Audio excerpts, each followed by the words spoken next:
عنایت اللہ مرحوم کی بات ہے، کہتے ہیں کہ میں کسی نے ان سے کہا کہ تم کسی سے کچھ لیتے نہیں، خودداری کیسے سیکھی؟ تو کہنے لگے ایک مہنگے ہوٹل میں روٹی کھانے گیا، تو اس مہنگے ہوٹل کا جو چوکی دار بابا تھا نا، وہ سردیوں میں اس طرح کے کپڑے پہن کے آیا کہ ٹھٹر رہا تھا، کہاں پر رہا تھا۔ تو میں نے آگے بڑھ کے کہا کہ بابا تیرے پاس موٹے کپڑے کوئی نہیں؟ کہتا بیٹا ہوتے تو میں نے پہنے نہ ہوتے۔ تو کہتے میں نے کہا کہ اس وقت رات ساری تو نے ڈیوٹی کرنی ہے تو انہی کپڑوں میں رہو گے؟ تو کہتے ہیں کہ وہ کہنے لگا ہاں بیٹے کیا بتاؤں، 4 بچے، بوڑھا ہوں، ان کی نوکری کرنی ہوتی ہے، اور ان 4 بچوں میں صرف بیٹیاں ہیں، بیٹا ہے کوئی نہیں میرے پاس۔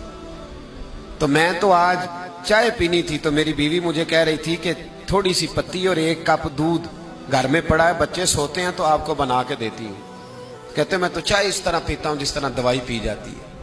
تو میں نا وہ تھوڑی سی، سب روگاں دا روگ محمد جس دا نام غریبی، تو میں نے وہ چائے میری بیوی بنا کے لائی، تو میں نے کہا بھلی مانا تجھے بھی ٹھنڈ لگ رہی ہوگی تھوڑی، تو بھی پی لے۔ تو اس نے کہا نہیں آپ نے ساری رات چوکی دارا کرنا ہے، آپ پیئے۔ کہتے میں پی کے آ گیا ہوں۔ کہتے عین عشاء کا وقت تھا، سردی کا موسم تھا، گھاس تھی باہر، ہوٹل کے بابا کھڑا تھا۔ کہتے میں نے نا بابے کی بات سنی تو میں نے سمجھا کہ اس وقت کا سب سے بڑا سخی میں ہی ہوں، اور میں لگا ہوں قارون کے خزانے کو جوتا مارنے، لگا ہوں میں بہت بڑی سخاوت کرنے۔ کہتے ہیں میں نے جیب میں ہاتھ ڈالا اور 5 آنے نکال کے بابے کو دیے۔ میں نے کہا بابا لے جاؤ، اکٹھی چینی لے جاؤ، اور 5 آنے کا بڑا کچھ آیا کرتا تھا اس زمانے میں، اکٹھی چینی اور پتی لے جاؤ اور گھر میں چائے پیو۔ کہتے ہیں اتنی دیر ہوئی تو عشاء کی اذان ہو گئی، اور جب مؤذن نے اذان پڑھی اور میں نے 5 آنے بڑھائے تو بابے نے لپیٹ کے مجھے دیے۔ کہنے لگے میں تو تجھے اچھا آدمی سمجھا تھا، تو نے مجھے کیا سمجھ لیا ہے؟ میں نے اچھا سمجھ کے دکھڑا سنایا اور تو مجھے کیا سمجھ بیٹھا؟ یہ آرزو کرم اور میں آپ سے کروں؟ یہ بھیک اس کو دیجئے جس کا خدا نہ ہو، یہ بھیک اس کو دیجئے جس کا خدا نہ ہو۔ کہا جا رکھ اپنے پیسے۔ اور کہتے ہیں پھر میں نے اس بابے کو دیکھا، اس نے جوتے اتارے اور ٹھنڈی گھاس پہ اس نے اللہ اکبر کہہ کے نماز کی نیت باندھی، اور کہتے ہیں جب وہ سجدے میں گیا تو میں محو حیرت تھا، اور جب بابا اتحیات پہ بیٹھا تو میں رو رہا تھا۔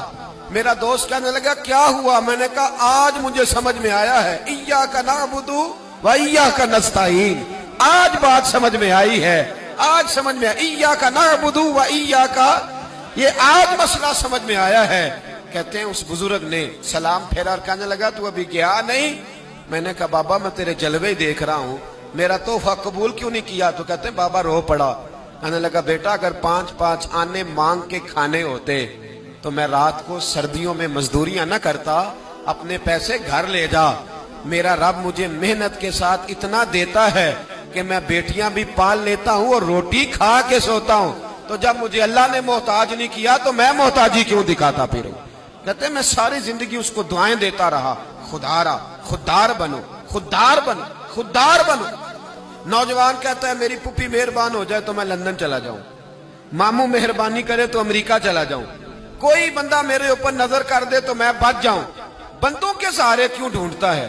سہارا ڈھونڈنا ہے تو یہاں بیت اللہ شریف کے رب کا ڈھونڈ، جہاں گنبد خضرا والے مصطفیٰ کا تلاش کر۔ یہ سہارا تجھے اونچا کرے گا، یہ تجھے بڑا کرے گا، یہ سہارا تیرے اندر قوت اور طاقت پیدا کرے۔